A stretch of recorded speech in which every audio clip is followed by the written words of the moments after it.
রাসূলুল্লাহ সাল্লাল্লাহু আলাইহি ওয়াসাল্লাম বলেন, যদি কোনো ব্যক্তি টানা 40 দিন এই আমলটি করে তবে সেই ব্যক্তির সকল ধরনের মুনাফিকি মাফ হয়ে যাবে এবং সেই ব্যক্তি জাহান্নামের আগুন থেকেও রক্ষা পেতে পারে।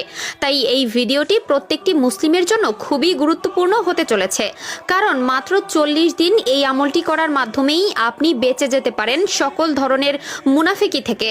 তাই ভিডিওটি সম্পূর্ণ দেখুন এবং ভিডিওটি আপনার সকল মুসলিম ভাই ও বোনদের কাছে শেয়ার করার মাধ্যমে সবাইকে এই আমলটি সম্পর্কে জানার সুযোগ করে দিন। এছাড়াও আপনি যদি একজন মুসলিম হয়ে খুশি হয়ে থাকেন তবে অবশ্যই কমেন্টে একবার আলহামদুলিল্লাহ বলবেন। তো চলুন ভিডিওটি শুরু করা যাক। প্রিয় দর্শক, আমরা সকলেই চাই আল্লাহ তাআলার একজন নিষ্ঠাবান বান্দা হওয়ার জন্য। তার জন্য প্রতিনিয়তই আমরা নানাবিধ আমল করে থাকি, তবুও বিভিন্ন কারণবশত কোনো না কোনোভাবে আমরা গুনাহের অংশীদার হয়ে পড়ি। অনেক ক্ষেত্রে সেটি মুনাফিকি করার মতন বড় ধরনের গুনাহ হয়ে ওঠে।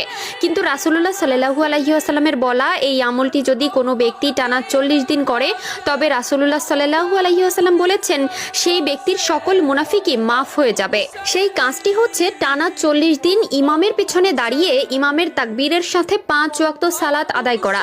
এক্ষেত্রে রাসূলুল্লাহ সাল্লাল্লাহু আলাইহি ওয়াসাল্লাম বলেন, যে ব্যক্তি আল্লাহ তাআলার সন্তুষ্টি অর্জনের উদ্দেশ্যে একাধারে 40 দিন ইমামের তাকবীরের সহিত জামাতে নামাজ আদায় করবে সেই ব্যক্তি এই দুইটি নাজাতের ছাড়পত্র পাবে, যার মধ্যে একটি হলো জাহান্নাম আর একটি হচ্ছে মুনাফিকি থেকে। তিরমিজি শরীফ হাদিস নম্বর 272। এই হাদিস থেকে সহজেই বোঝা যায় যে রাসূলুল্লাহ সাল্লাল্লাহু আলাইহি ওয়াসাল্লাম ইমামের সাথে নামাজ আদায় করাকে কতটা পরিমাণ গুরুত্ব দিয়েছেন।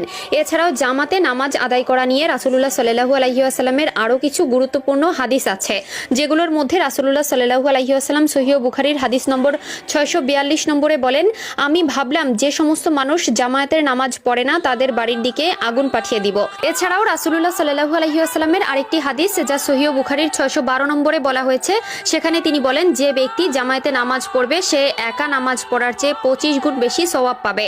এছাড়াও জামায়াতে নামাজ পড়লে মুসলিম সমাজের ঐক্য প্রতিষ্ঠা হয় এবং তাদের মধ্যে ভালো সম্পর্ক ও সহযোগিতা তৈরি হয়। তাই প্রিয় দর্শক, আজ থেকে অবশ্যই নামাজ পড়তে হলে ইমামের পেছনে ইমামের সাথে এবং একই তাকবীরের সালাত আদায় করার চেষ্টা করবেন, কারণ জামাতে নামাজ পড়ার ব্যাপারে ইসলাম অত্যন্ত গুরুত্ব দিয়েছে এবং রাসূলুল্লাহ সাল্লাল্লাহু আলাইহি ওয়াসাল্লাম বিভিন্ন হাদিসের মাধ্যমে এর সব গুরুত্ব এবং মুসলমানদের প্রতি এর গুরুত্বের উপর জোর দিয়েছেন। এছাড়াও জামাতে নামাজ পড়লে অনেক সওয়াব পাওয়া যায়, ঈমানের শক্তি বৃদ্ধি পায় এবং মুসলিম সমাজের ঐক্য প্রতিষ্ঠিত হয়।